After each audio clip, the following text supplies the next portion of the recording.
G-Samuel, Mr. Jururu, the bigger boss you me, na alafu. Hicho, Mr. Jimujini maganiga we maba, noisy, tintini, chisaundi, neche mafeki friend. Usani viringitse fungwayi wewe, pamwe pachana kumbokutuka. Pamwe pachani namba muga kukufonera, ushamari unenge matumba ndarambano. Usani viringitse fungwayi wewe, pamwe pachana kumbokutuka.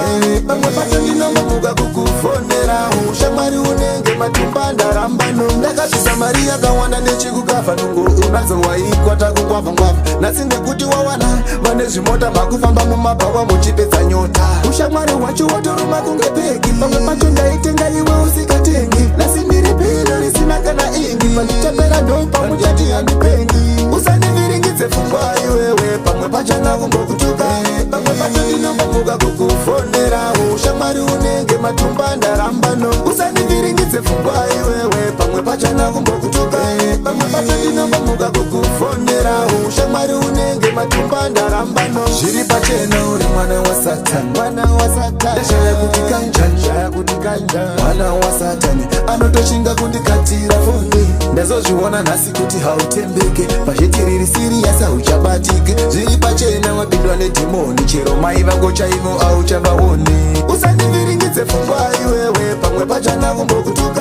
Pamwe pacho ndinombomuka kukufonera, ushamwari unenge matumba ndarambano. Usandiviringidze fungwayi wewe, pamwe pachana kumbokutuka.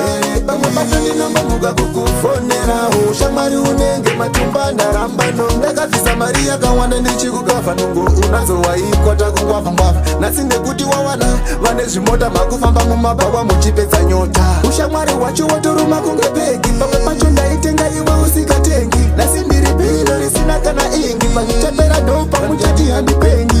Usaniviringidze fungwayi wewe, pamwe pachana kumbokutuka.